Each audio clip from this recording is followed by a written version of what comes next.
ഒരു ആന കുത്താൻ വന്നാൽ നിങ്ങൾ എന്ത് ചെയ്യും? 3 ഓപ്ഷൻസ് ഉണ്ട്.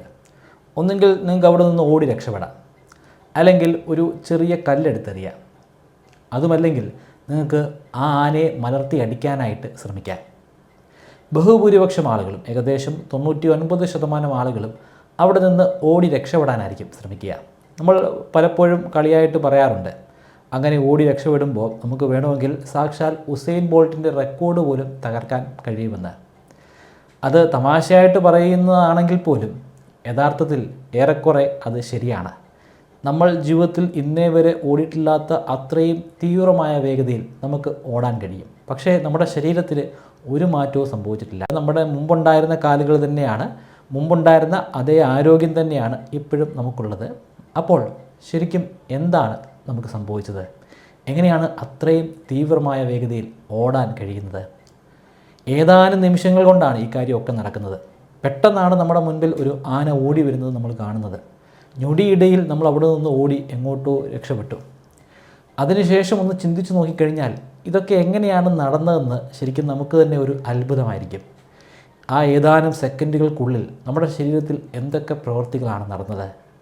നമ്മുടെ ശരീരത്തിൽ അത്തരത്തിൽ നമ്മളെ തയ്യാറാക്കുന്നതിന് വേണ്ടി പ്രത്യേകമായിട്ട് ഒരു രീതിയിലുള്ള സ്വിച്ചുമൊന്നുമില്ല.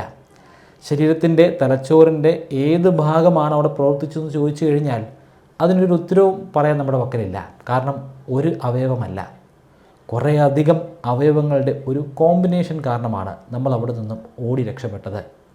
നമ്മുടെ ശരീരത്തിൻ്റെ എന്ന് പറയുമ്പോൾ നമ്മുടെ തലച്ചോറിൻ്റെ മാത്രമല്ല, എന്തിനേറെ പറയണം, നമ്മുടെ കിഡ്നിയുടെ പരിസര പ്രദേശത്ത് നടന്നിട്ടുള്ള ചില മാറ്റങ്ങൾ പോലും നമ്മളെ അവിടെ സഹായിച്ചിട്ടുണ്ട്. ഓടി രക്ഷപ്പെടാത്ത 1% ആൾക്കാരെക്കുറിച്ച് ഞാൻ പറഞ്ഞല്ലോ, അത് യാഥാർത്ഥ്യമാണ്. ആന ഓടി വരുമ്പോൾ നെഞ്ചു വിരിച്ച് നിൽക്കുന്ന ആളുകളുണ്ട്. ആനയെ കല്ലെറിഞ്ഞ് ഓടിക്കാൻ ശ്രമിക്കുന്ന ആളുകളുമുണ്ട്. അവരുടെ ശരീരത്തിൽ ശരിക്കും എന്തൊക്കെ മാറ്റങ്ങളാണ് സംഭവിക്കുന്നത്? വളരെ വിശദമായി നമുക്ക് നമ്മുടെ എല്ലാ വികാരങ്ങളെക്കുറിച്ചും ആ വികാരങ്ങൾക്ക് കാരണമായി മാറുന്ന ശാസ്ത്രത്തെക്കുറിച്ചും മനസ്സിലാക്കാൻ ശ്രമിക്കാം. ഈ പുസ്തകത്തിൻ്റെ പ്രധാനപ്പെട്ട റെഫറൻസ് എതിരൻ കതിരവൻ്റെ മസ്തിഷ്കം, വികാരം, വേദന, വിശ്വാസം എന്ന പുസ്തകമാണ്. അതിമനോഹരമായ ഒരു പുസ്തകമാണ്. ഈ പുസ്തകത്തിലെ 109 മുതൽ 121 വരെയുള്ള പേജുകളാണ് ഞാൻ ഈ വീഡിയോ ചെയ്യാൻ വേണ്ടി ഉപയോഗിച്ചിരിക്കുന്നത്. ഡിസ്ക്രിപ്ഷനിലും ഫസ്റ്റ് കമൻറ്റിലും ഞാൻ ബുക്കിൻ്റെ ലിങ്ക് കൊടുക്കുന്നുണ്ട്. താല്പര്യമുള്ളവർ ഒന്ന് പരിശോധിച്ച് നോക്കുക. ഒരുപാട് വർഷം പിന്നിലേക്ക് പോകുമ്പോൾ നമ്മുടെ ഇമോഷൻസിനെ കുറിച്ച്, നമ്മുടെ വികാരങ്ങളെക്കുറിച്ചൊക്കെ പഠനം നടത്തിയിരുന്നത് ഗവേഷകരല്ല. കാരണം ആ കാലഘട്ടത്തിൽ ശാസ്ത്രം വളർന്നിട്ടില്ല. അന്ന് ഇതിനെക്കുറിച്ചൊക്കെ പഠനങ്ങൾ നടത്തിയിരുന്നത് ഫിലോസഫേഴ്സാണ്. ഫിലോസഫേഴ്സ് പറഞ്ഞിരുന്നത് നമ്മുടെ ശരീരത്തിന് ഈ വികാരങ്ങളുമായിട്ട് വലിയ ബന്ധമൊന്നുമില്ലെന്നാണ്. പിന്നെ എങ്ങനെയാണ് നമുക്ക് വികാരങ്ങൾ ഉണ്ടാകുന്നത്? നമുക്ക് കാണാൻ സാധിക്കാത്ത, നമുക്ക് തിരിച്ചറിയാൻ സാധിക്കാത്ത നമ്മുടെ ശരീരത്തിൻ്റെ ഉള്ളിൽ തന്നെ അടങ്ങിയിട്ടുള്ള മറ്റൊരു ശക്തിയാണ് ഇതൊക്കെ നമുക്ക് ചെയ്തു തരുന്നതെന്നാണ് ആ ഫിലോസഫേഴ്സ് പറഞ്ഞിരുന്നത്. ആ ശക്തിയെ സൗളെന്നും ആത്മാവെന്നും ഒക്കെയാണ് പലരും വിശേഷിപ്പിക്കുന്നത്. പക്ഷേ പിന്നീട് മോഡേൺ സയൻസിൻ്റെ കടന്നുവരവോടുകൂടി, പ്രത്യേകിച്ചും ന്യൂറൽ സയൻസിൻ്റെ കടന്നുവരവോടുകൂടി ഇതെല്ലാം ശരിക്കും പൊളിച്ചെഴുതുകയായിരുന്നു. ഇത് വെറും ആത്മാവിൻ്റെയോ അല്ലെങ്കിൽ എന്തെങ്കിലും അദൃശ്യ ശക്തിയുടെയോ വേലകളല്ല, മറിച്ച് ഫിസിയോളജിയുടെയും കെമിസ്ട്രിയുടെയും പണിയാണെന്ന് മോഡേൺ സയൻറ്റിസ്റ്റുകൾ തെളിയിച്ചു. നമുക്ക് ഒരുപാട് വികാരങ്ങൾ ഉണ്ടാവാറുണ്ട്. ഈ വികാരങ്ങളൊക്കെ നമ്മുടെ തലച്ചോറിൽ അടങ്ങിയിരിക്കുന്ന കോടാനുകോടി ന്യൂറോണുകൾ കാരണം ഉണ്ടാകുന്ന വികാരങ്ങളാണ്. ആ ന്യൂറോണുകൾ ഉണ്ടാക്കുന്ന പ്രത്യേക തരത്തിലുള്ള കോംപ്ലക്സ് ആയിട്ടുള്ള പാത്ത് അല്ലെങ്കിൽ വഴി കാരണം ഉണ്ടാകുന്ന വികാരങ്ങളാണ്. വളരെ വളരെ ചെറിയ വലിപ്പമുള്ള അനേകം ന്യൂറോണുകൾ പരസ്പരം കണക്ട് ചെയ്തിട്ടുണ്ട്. ഒരു ന്യൂറോൺ തന്നെ ആയിരക്കണക്കിന് മറ്റ് ന്യൂറോൺസുമായിട്ടാണ് കണക്ട് ചെയ്തിരിക്കുന്നത്. ആ കണക്ഷൻസൊക്കെ പോസിബിൾ ആകുന്നത് കെമിക്കൽസ് കാരണമാണ്. നമ്മൾ ആ കെമിക്കൽസിനെ ന്യൂറോ ഹോർമോൺസ് എന്ന് വിളിക്കും. നമുക്കൊരു വ്യക്തിയോട് പ്രണയം തോന്നുമ്പോൾ, ഒരു വ്യക്തിയോട് ലൈംഗികമായിട്ടുള്ള ഒരു ആകർഷണം തോന്നുമ്പോൾ, ഒരു വ്യക്തിയോട് ദേഷ്യം തോന്നുമ്പോൾ, പക തോന്നുമ്പോൾ, വൈരാഗ്യം തോന്നുമ്പോൾ, അറപ്പ് തോന്നുമ്പോഴൊക്കെ നമ്മുടെ ശരീരത്തിൽ അനേകം പാട്ടുകൾ ഒന്നിച്ച് പ്രവർത്തിക്കും. അതായത് ഏതെങ്കിലും ഒരു പെർട്ടിക്കുലർ സ്വിച്ച് കാരണമല്ല ഈ വികാരങ്ങൾ ഉണ്ടാകുന്നത്, ഒരു സ്വിച്ചിട്ടാൽ ഉണ്ടാകുന്ന വികാരവുമല്ല, മറിച്ച് അനേകം ഭാഗങ്ങളുടെ ഒരുമിച്ചുള്ള പ്രവർത്തനമാണ്. നമ്മുടെ വികാരങ്ങളുടെ ഹെഡ് ക്വാർട്ടേഴ്സ് ലിംബിക് സിസ്റ്റമാണ്.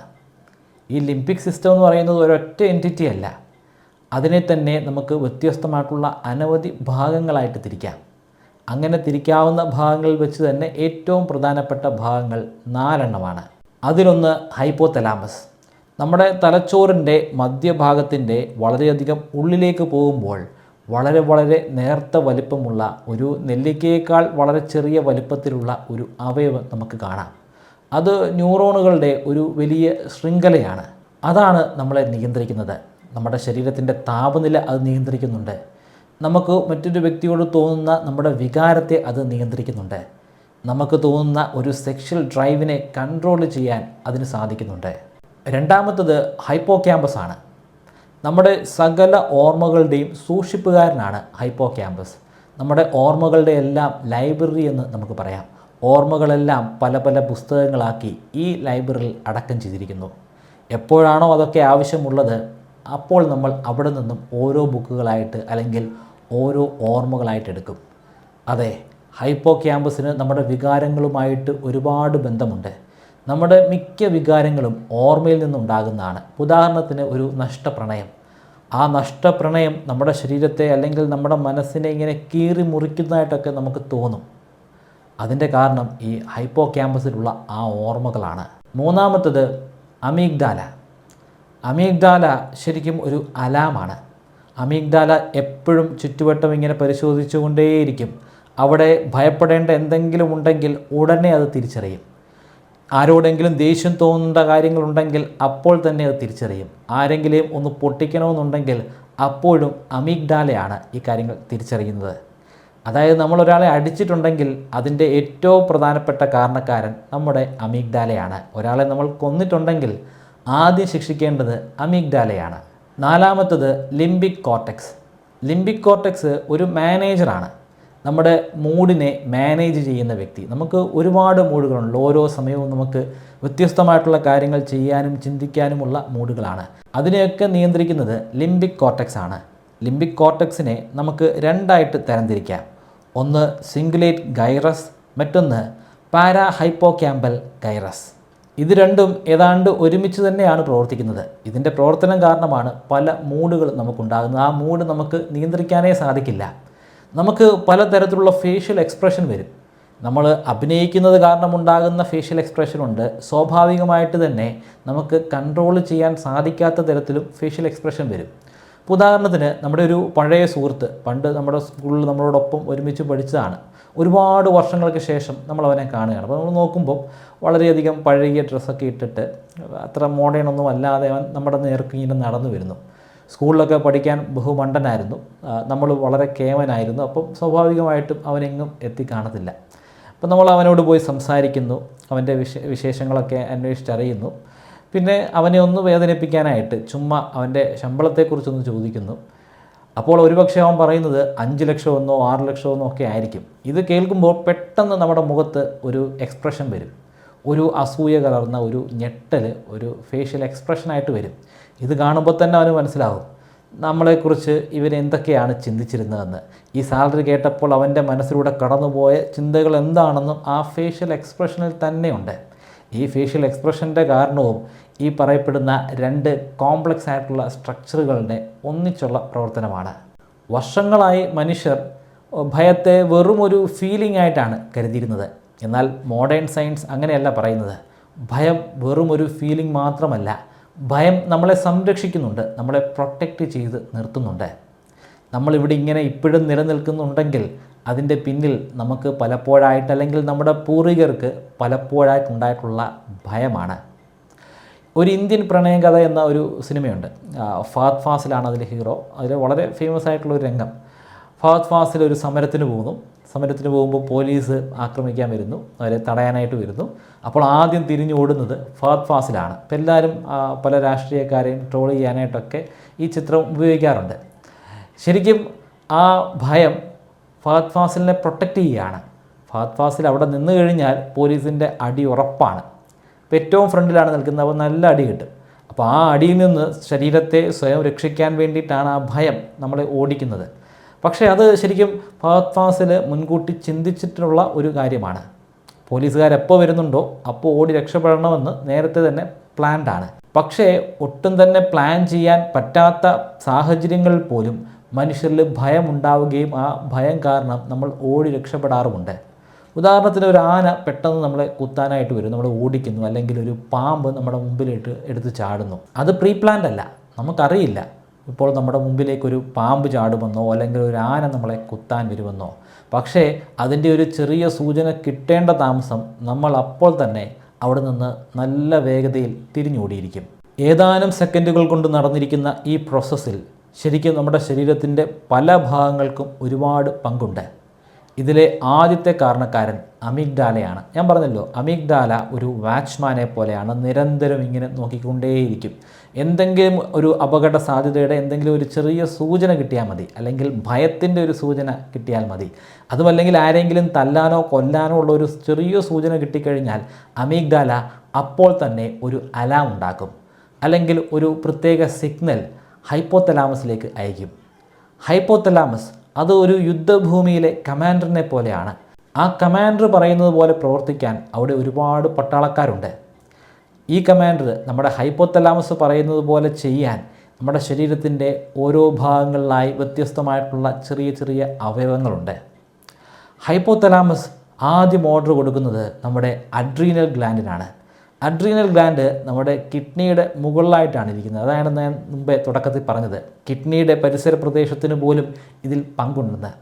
അഡ്രീനൽ ഗ്ലാൻഡിലേക്ക് ഒരു സിഗ്നൽ കൊടുക്കും, ഒരു വലിയ അപകടം സംഭവിക്കാൻ പോകുന്നു, അതുകൊണ്ട് നീ ഉണർന്ന് പ്രവർത്തിച്ചോണം.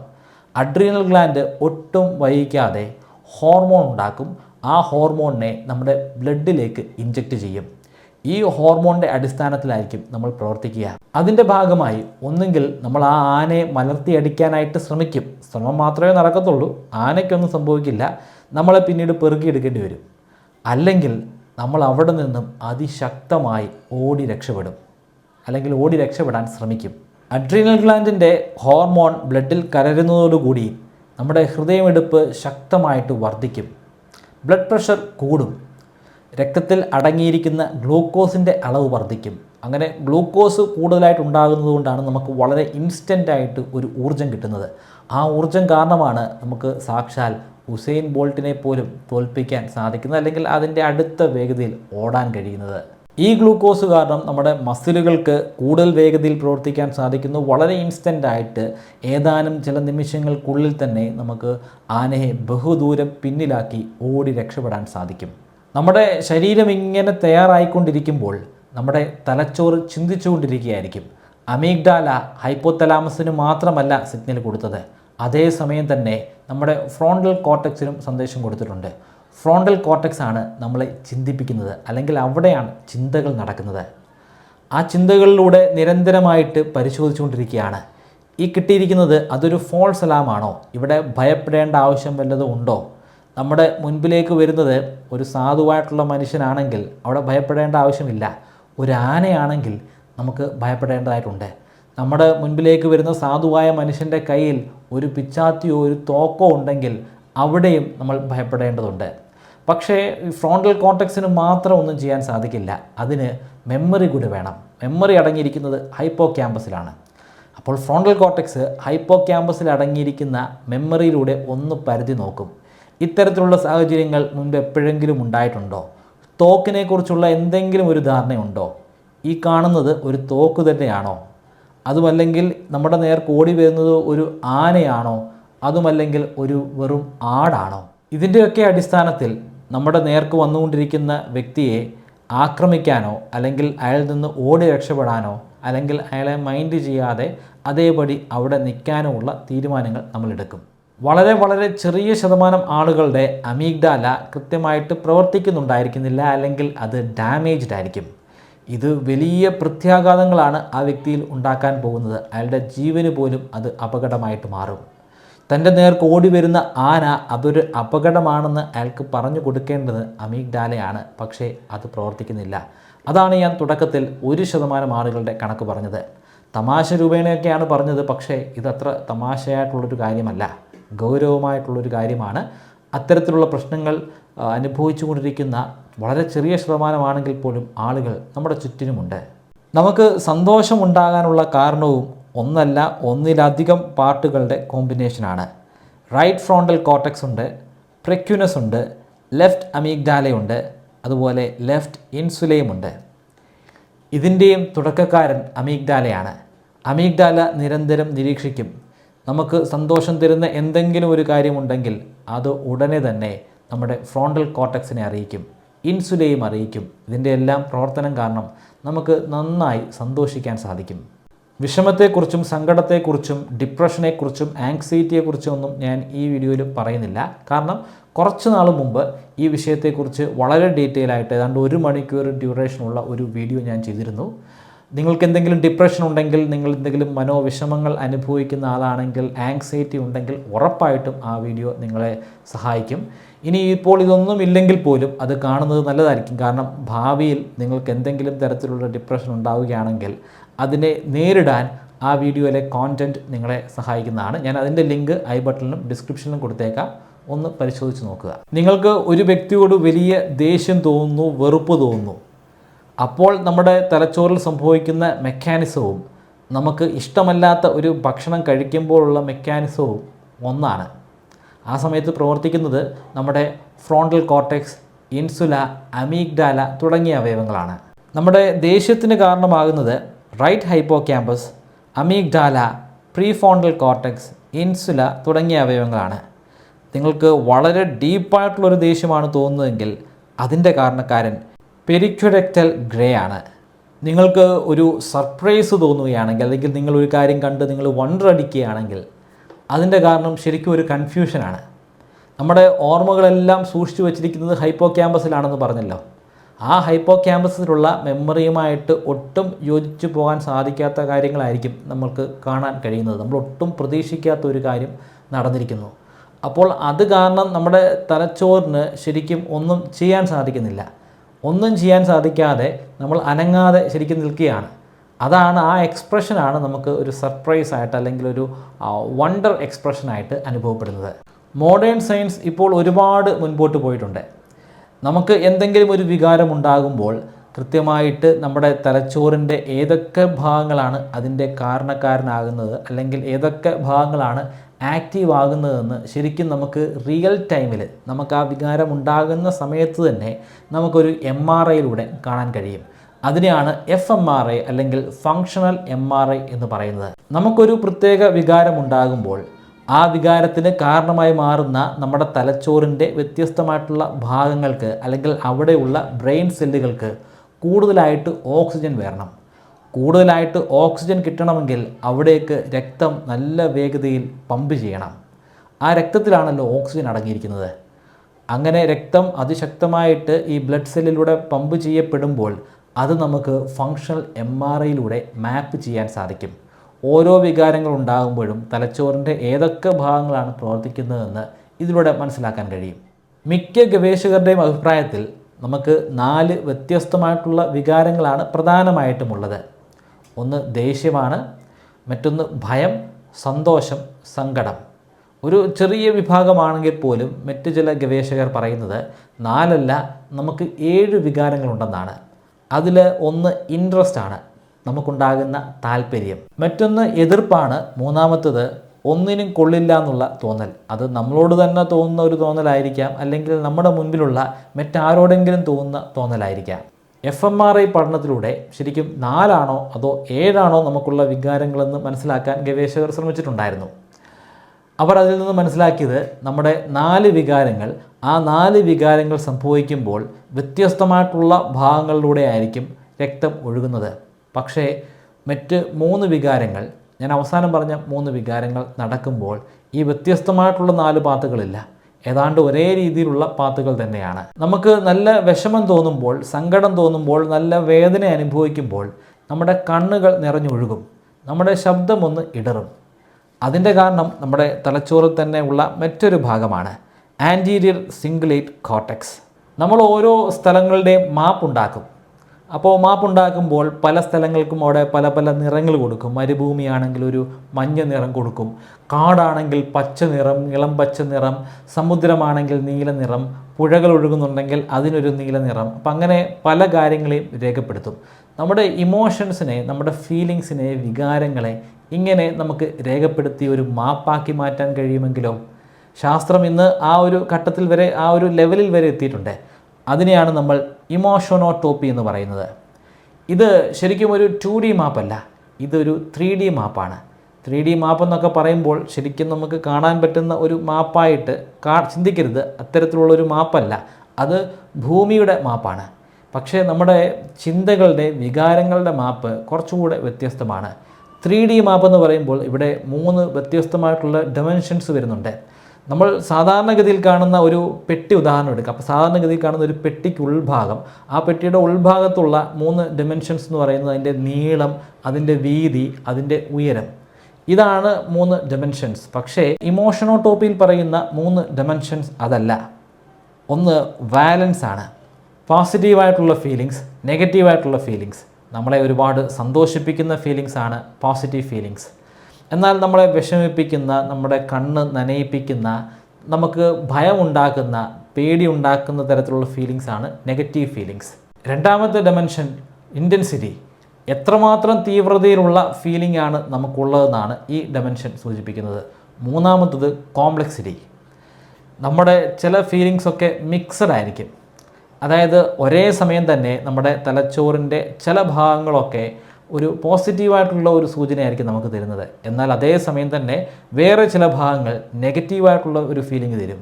അപ്പോൾ ഒരേ സമയം പോസിറ്റീവായിട്ടും നെഗറ്റീവായിട്ടുള്ള ഫീലിങ്സ് നമുക്ക് കിട്ടും. അതാണ് മൂന്നാമത്തെ ഡൈമെൻഷൻ. ഈ മാപ്പ് ശരിയായിട്ട് പ്രവർത്തിക്കുന്നുണ്ടോ എന്ന് മനസ്സിലാക്കാൻ ഗവേഷകർ ഒരു പരീക്ഷണം നടത്തി.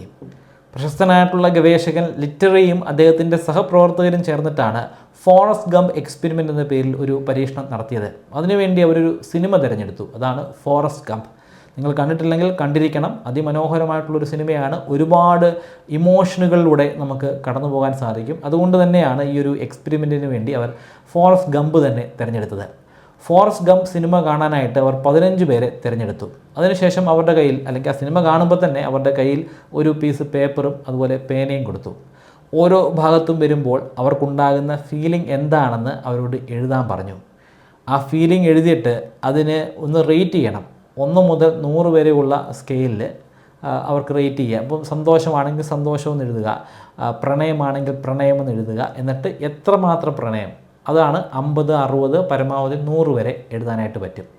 ഈ ഒരു 15 പേര് ആ സിനിമ കണ്ടതിന് ശേഷം അവരെ മാറ്റി പകരം അടുത്ത 15 പേരെ വീണ്ടും ഈ സിനിമ കാണിച്ചു. പക്ഷേ അവിടുത്തെ സെറ്റപ്പ് തന്നെ മാറ്റി. ഒരു fMRI സ്കാനിങ്ങിൻ്റെ ഉള്ളിൽ വെച്ചിട്ടാണ് അവരെ സിനിമ കാണിക്കുന്നത്. ഇവർക്ക് പേനയോ പെൻസിലോ ഒന്നും കൊടുത്തിട്ടില്ല. അതിന് പകരം ഇവരുടെ തലച്ചോറിലുണ്ടാകുന്ന ബ്ലഡിൻ്റെ ഒഴുക്കിനെ മാപ്പ് ചെയ്യാൻ ശ്രമിച്ചു. അങ്ങനെ മാപ്പ് ചെയ്തതിന് ശേഷം ആദ്യമുണ്ടായിരുന്ന ആളുകൾ എഴുതി വച്ചിരുന്ന ആ റിപ്പോർട്ട് എടുത്തു. അതിലുള്ള ഓരോ വികാരങ്ങളും അതിൻ്റെ സ്കെയിലും പരിശോധിച്ചു. അത് നമുക്ക് fMRIയിലൂടെ ഉണ്ടാക്കിയെടുക്കാൻ പറ്റിയ മാപ്പുമായിട്ട് ഒന്ന് കമ്പയർ ചെയ്ത് നോക്കി. എല്ലാ ആളുകളും ഒരേ രീതിയിലല്ല ചിന്തിക്കുന്നത്. എല്ലാവരുടെയും ഫീലിങ്സിലും വ്യത്യാസമുണ്ടാകും. ചില സിനിമകൾ കാണുമ്പോൾ ചിലർക്ക് ആ സീനിനോട് വലിയ താല്പര്യം കാണില്ല. ചിലർക്കത് ഇമോഷണലി അവരെ അട്രാക്റ്റ് ചെയ്യുന്ന ഒരു പോർഷൻ ആയിരിക്കാം. പക്ഷേ ഈ ഫോറസ്റ്റ് ഗംപ് എന്ന് പറയുന്ന സിനിമ ഓൾമോസ്റ്റ് എല്ലാവരെയും ഒരേപോലെ തൃപ്തിപ്പെടുത്തുന്ന ഒരു സിനിമയാണ്. പക്ഷേ എങ്കിൽ പോലും ആളുകളിലെ ഈ വ്യത്യാസം മനസ്സിലാക്കിയിട്ടാണ് ആവറേജ് ചെയ്യാനായിട്ട് 15 പേരെ ഓരോ പരീക്ഷണത്തിന് വേണ്ടി തിരഞ്ഞെടുത്തത്. ഇത് രണ്ടും പരസ്പരം യോജിച്ച് നോക്കിയപ്പോൾ ഏകദേശം അത് കൃത്യമാണ്. അതായത് fMRIയിലൂടെ ചിത്രീകരിക്കുന്ന നമ്മുടെ ഫീലിങ്സിൻ്റെ, ഇമോഷൻസിൻ്റെ, വികാരങ്ങളുടെ മാപ്പ് അത് ഓൾമോസ്റ്റ് കൃത്യമാണ്. ഈ പഠനത്തിലൂടെ നമുക്ക് ഒരു കാര്യം കൂടെ മനസ്സിലാക്കാൻ സാധിച്ചു. നമ്മുടെ തലച്ചോറിലെ റൈറ്റ് ടെമ്പറോ പറൈറ്റൽ ജംഗ്ഷൻ ശരിക്കും വികാരങ്ങളുടെ ഒരു കോഡിങ് നടത്തുന്നുണ്ട്. ആ കേന്ദ്രത്തിൽ നിന്നാണ് പല പ്രദേശങ്ങളിലേക്കും രക്തം കൂടുതലായിട്ട് ഒഴുകി മാറുന്നത്. ഇതിന് എല്ലാ വികാരങ്ങളുടെയും മേൽ ഒരു വലിയ ബന്ധമുണ്ട്. പിന്നീടുള്ള പഠനങ്ങളിലൂടെ അല്ലെങ്കിൽ നമുക്ക് മനസ്സിലാക്കാൻ സാധിച്ച കാര്യങ്ങളിലൂടെ ഇതേ അവയവം തന്നെ നമ്മുടെ സോഷ്യൽ ആക്ടിവിറ്റിയുമായിട്ട് ബന്ധമുണ്ടെന്ന് മനസ്സിലാക്കി.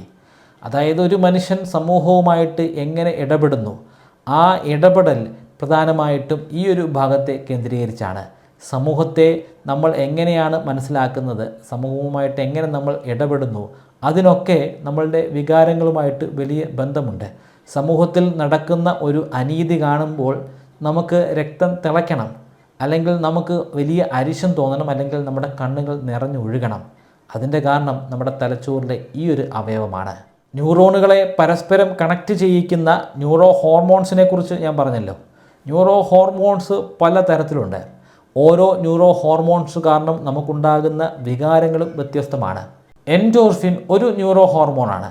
എൻഡോർഫിൻ്റെ പ്രവർത്തനം കാരണം നമുക്ക് പറഞ്ഞറിയിക്കാൻ സാധിക്കാത്തത്ര സന്തോഷവും സാറ്റിസ്ഫാക്ഷനും ഉണ്ടാകും. നമുക്ക് വളരെയധികം പ്രയാസപ്പെടേണ്ടി വരുന്ന ഒരു വ്യായാമത്തിൽ ഏർപ്പെടുമ്പോൾ, അല്ലെങ്കിൽ വളരെ എക്സൈറ്റിംഗ് ആയിട്ടുള്ള ഒരു പ്രവൃത്തിയിൽ ഏർപ്പെടുമ്പോഴൊക്കെയാണ് ഈ ഒരു ന്യൂറോ ഹോർമോൺ പ്രധാനമായിട്ടും ഉൽപ്പാദിപ്പിക്കപ്പെടുന്നത്.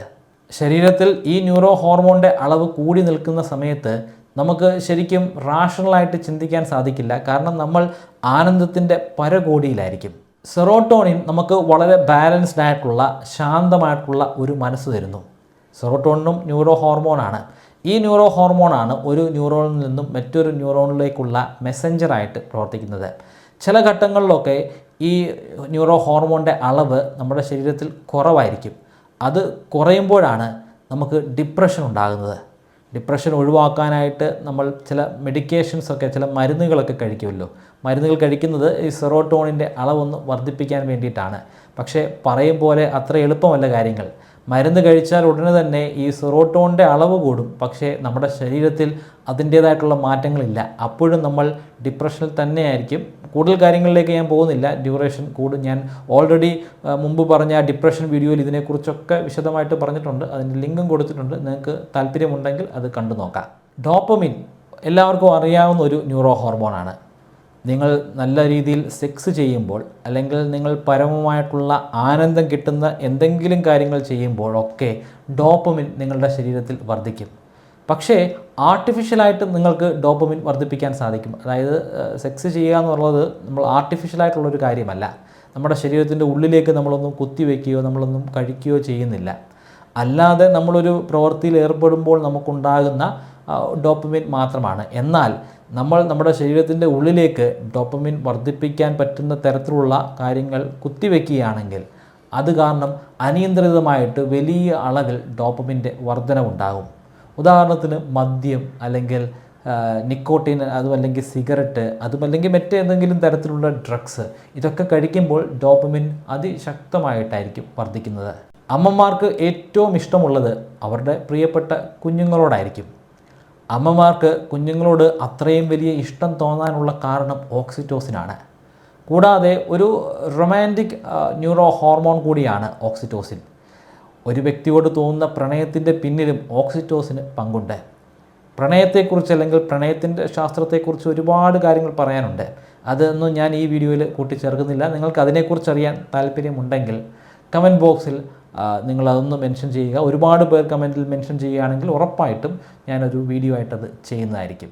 കോർട്ടിസോൾ, നമുക്കൊരു വലിയ പ്രഷറുണ്ടെന്ന് കരുതുക. ഫിസിക്കലായിട്ടുള്ള കാര്യങ്ങൾ ചെയ്യാനുള്ള പ്രഷറായിരിക്കും, മെൻ്റലി നമുക്ക് അനുഭവപ്പെടുന്ന പ്രഷറായിരിക്കും. അപ്പോഴൊക്കെ കോർട്ടിസോൾ കൂടുതലായിട്ട് ഉൽപ്പാദിപ്പിക്കപ്പെടും. ശരിക്കും ആ കോർട്ടിസോൾ നമ്മളെ സഹായിക്കാൻ ശ്രമിക്കുകയാണ്.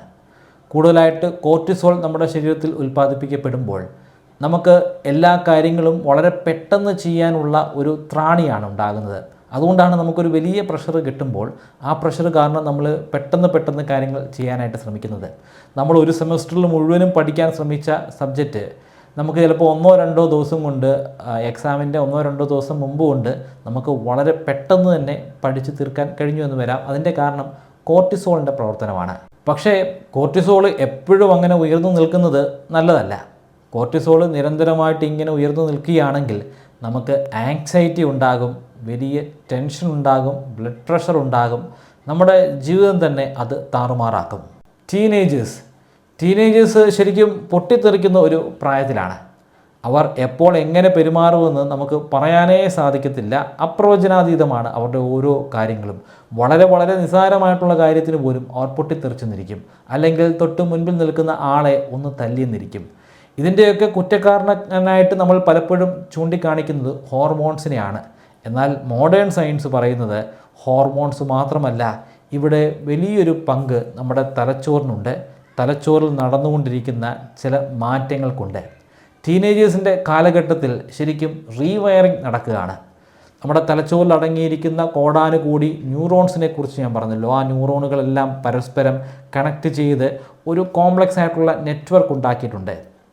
നമ്മൾ ജനിച്ച കാലഘട്ടം മുതൽ തന്നെ പലതരത്തിലുള്ള ഇലക്ട്രിക് പാത്തുകൾ ഈ ന്യൂറോൺ ശൃംഖലയിലൂടെ കടന്നു പോകുന്നുണ്ട്. ടീനേജേഴ്സൊക്കെ ആകുന്ന ഘട്ടത്തിൽ ഈ പാത്ത് കൃത്യമായിട്ട് പ്രവർത്തിച്ചുകൊണ്ടിരിക്കുകയായിരുന്നു. എന്നാൽ ടീനേജേഴ്സിൻ്റെ കാലഘട്ടത്തിലൂടെ കടന്നു പോകുമ്പോൾ അവിടെ റീവയറിംഗ് നടക്കും. ഇതുവരെയുള്ള രീതിയിലല്ല ഇവരിനി മുൻപോട്ട് പോകേണ്ടത്. അവർ അഡൾട്ട്സ് ആകാൻ പോവുക, അവർ മുതിർന്നവരാകാൻ പോവുകയാണ്. അവർക്ക് ഒരുപാട് ഉത്തരവാദിത്തങ്ങളുണ്ട്. അവർക്ക് നല്ലൊരു ലൈഫ് പാർട്ട്ണറിനെ കണ്ടുപിടിക്കണം. അവർക്ക് ഏറ്റവും അനുയോജ്യനായിട്ടുള്ള ലൈഫ് പാർട്ട്ണർ ആ ലൈഫ് പാർട്ട്ണറിനെ കണ്ടെത്താൻ വേണ്ടിയിട്ടുള്ള മാറ്റങ്ങൾ നടക്കുന്നുണ്ട്. അവരുടെ ലൈഫിൽ വളരെ ഉചിതമായിട്ടുള്ള ഒരുപാട് തീരുമാനങ്ങൾ എടുക്കണം. ആ തീരുമാനങ്ങളുടെ ഭാഗമായിട്ടുള്ള റീവയറിംഗ് നടക്കുന്നുണ്ട്. ഇത് വലിയൊരു മെയിൻ്റനൻസ് വർക്ക് നടക്കുന്ന ഒരു കാലഘട്ടമാണ്. ടീനേജേഴ്സ് ആയിരിക്കുന്ന സമയത്ത് ഇത് പെട്ടെന്ന് തീരത്തില്ല. അതിന് കുറച്ച് വർഷങ്ങളെടുക്കും. ടീനേജേഴ്സ് എന്ന് പറയുന്ന ഘട്ടം കഴിഞ്ഞ് ശരിക്കും അഡൾട്ട്ഹുഡിലേക്ക് എത്തുമ്പോഴാണ് അവരുടെ റീവയറിംഗ് പൂർത്തിയാകുന്നത്. തലച്ചോറിൽ ഇത്തരത്തിൽ റീവയറിംഗ് നടക്കുന്നത് കാരണം നമ്മുടെ തലച്ചോറിന് യഥാർത്ഥത്തിൽ നമ്മുടെ ചുറ്റുവട്ടത്ത് നടക്കുന്ന കാര്യങ്ങളെ ശരിക്കും അനലൈസ് ചെയ്യാൻ സാധിക്കുന്നില്ല. കാരണം തലച്ചോറ് നന്നായിട്ട് പ്രവർത്തിച്ചുകൊണ്ടിരിക്കുകയാണ്. അതിന് ചെയ്യാൻ ഒരുപാട് കാര്യങ്ങളുണ്ട്. അതുകൊണ്ട് തന്നെ അമിഗ്ഡാല പലപ്പോഴായിട്ട് നമുക്ക് തരുന്നത് ഫോൾസ് അലാം ആയിരിക്കും. ആ ഫോൾസ് അലാം കിട്ടുമ്പോൾ അവിടെ പ്രീഫ്രോണ്ടൽ കോർട്ടക്സിന് കൃത്യമായിട്ട് ഇടപെടാൻ കഴിയുന്നില്ല. അവിടെ ഒരു വ്യക്തിയെ തല്ലാനായിരിക്കും ആ ഒരു കുട്ടിക്ക് തോന്നുന്നത്. ആ കുട്ടി തല്ലിയിരിക്കും.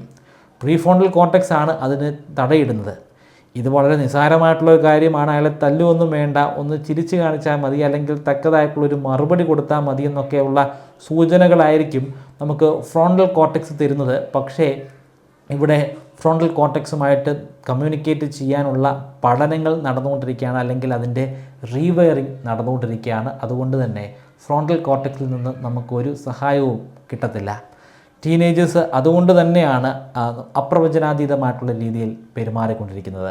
ഈ കാരണങ്ങൾ കൊണ്ട് തന്നെ ടീനേജർ ഘട്ടത്തിലൂടെ കടന്നു പോകുന്ന ഒരു കുട്ടിയെ അല്ലെങ്കിൽ ഒരു ആൺകുട്ടിയെ ചില ആളുകളെങ്കിലും മെൻ്റൽ ഇൽനെസ് അല്ലെങ്കിൽ മാനസിക രോഗം ബാധിച്ചിട്ടുള്ള ഒരു കുട്ടിയായിട്ട് തെറ്റിദ്ധരിക്കാറുണ്ട്.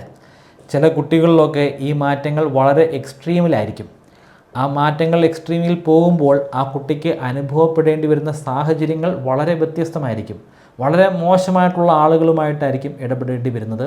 പേരൻസ് വളരെ ടോക്സിക് ആയിരിക്കും, അല്ലെങ്കിൽ വളരെ രീതിയിൽ ആളുകളെ ഉപദ്രവിക്കുന്ന, ആളുകളെ കൊല്ലുന്ന പല കാഴ്ചകളും കണ്ടു വളരുന്ന കുട്ടികളായിരിക്കാം. ആ ഘട്ടത്തിലെ അവരിൽ സംഭവിച്ചുകൊണ്ടിരിക്കുന്ന റീവയറിങ് അത് വളരെ ഇമ്പോർട്ടൻ്റ് ആണ്. ആ റീവയറിങ് നടക്കുന്ന ഘട്ടത്തിൽ അവർക്ക് നേരിടേണ്ടി വരുന്ന പ്രശ്നങ്ങളെ അവർക്ക് ശരിക്കും കൺട്രോൾ ചെയ്യാനോ കൺട്രോൾഡ് മാനറിൽ പ്രവർത്തിപ്പിക്കാനോ അവർക്ക് സാധിക്കുന്നില്ല. അത് കാരണം ആളുകൾ തെറ്റിദ്ധരിക്കുന്നതാണ് അവർക്ക് ഭ്രാന്താണെന്ന്. കുറേയധികം വർഷങ്ങൾ നമ്മൾ കരുതിയിരുന്നത് നമ്മളുടെ ഇമോഷൻസ് അല്ലെങ്കിൽ നമ്മുടെ വികാരങ്ങളും നമ്മളുടെ ചിന്തകളും ശരിക്കും ശത്രുക്കളാണെന്നാണ്. നമ്മളുടെ ചിന്തകളിലൂടെയാണ്, നമ്മളുടെ തിങ്കിങ്ങിലൂടെയാണ് നമുക്ക് ഉചിതമായിട്ടുള്ള തീരുമാനങ്ങൾ എടുക്കാൻ കഴിയുന്നത്. എന്നാൽ ചിലർ അങ്ങനെ ചിന്തിക്കാതെ ഇമോഷൻ കാരണം അല്ലെങ്കിൽ വികാരം കാരണം ഒരു ഉത്തരത്തിലേക്ക് എത്തിച്ചേരും. അത് നമ്മുടെ തലച്ചോറ് കണ്ടെത്തുന്ന ഒരു ഷോർട്ട് സർക്യൂട്ട് ആണെന്നാണ് ആദ്യഘട്ടങ്ങളിലൊക്കെ പല ആളുകളും കരുതിയിരുന്നത്. എന്നാൽ മോഡേൺ സയൻസ് പറയുന്നത് അത് തീർത്തും തെറ്റാണെന്നാണ്. നമ്മുടെ ഇമോഷൻസിനും തിങ്കിങ്ങിനും വലിയ ബന്ധമുണ്ട്. ഇമോഷൻസ് കൈകാര്യം ചെയ്യുന്ന ഇമോഷൻ ബ്രെയിനും നമ്മുടെ തിങ്കിങ് കൈകാര്യം ചെയ്യുന്ന തിങ്കിങ് പാർട്ട് ഓഫ് ദ ബ്രെയിനും ഒന്നിച്ചാണ് പ്രവർത്തിക്കുന്നത്.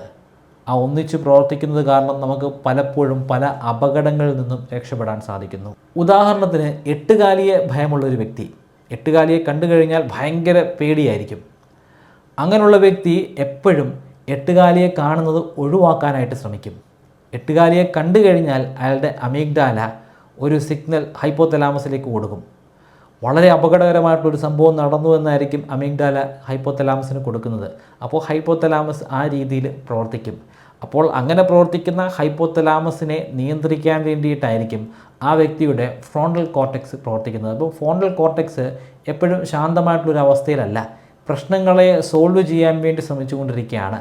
പക്ഷേ യഥാർത്ഥത്തിൽ നമ്മളുടെ ബ്രെയിൻ ചിന്തിക്കേണ്ട പല കാര്യങ്ങളെയും ആ സമയത്ത് ഈ ഒരു ഫ്രോണ്ടൽ കോർട്ടക്സിൻ്റെ പ്രവർത്തനം കാരണം ചിന്തിക്കാൻ സാധിക്കുന്നില്ല.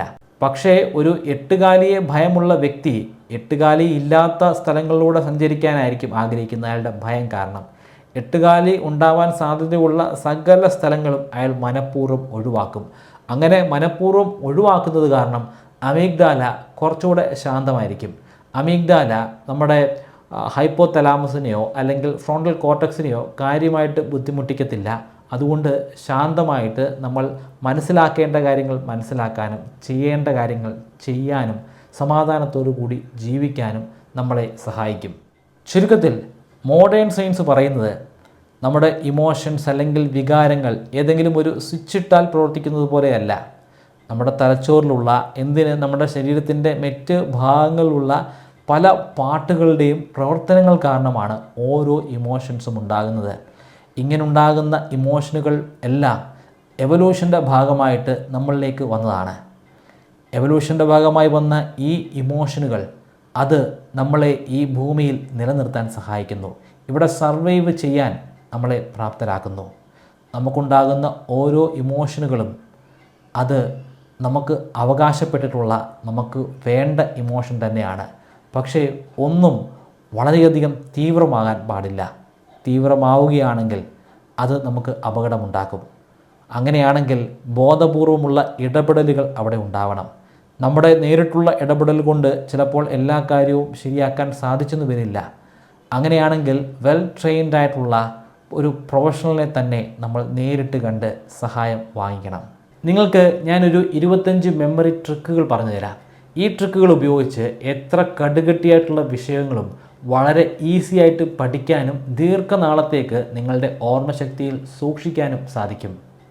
ഈ 25 മെമ്മറി ട്രിക്കുകൾ ഒരു കോഴ്സിൻ്റെ രൂപത്തിൽ ബ്രൈറ്റ് കേരളൈറ്റിൻ്റെ വെബ്സൈറ്റിലും മൊബൈൽ ആപ്ലിക്കേഷനിലും ഇപ്പോൾ അവൈലബിൾ ആണ്. 3000 രൂപയാണ് ഈ കോഴ്സിൻ്റെ ഫീ. എന്നാൽ നിങ്ങൾ ഇപ്പോൾ രജിസ്റ്റർ ചെയ്യുകയാണെങ്കിൽ 20% ഡിസ്കൗണ്ട് ലഭിക്കുന്നതാണ്.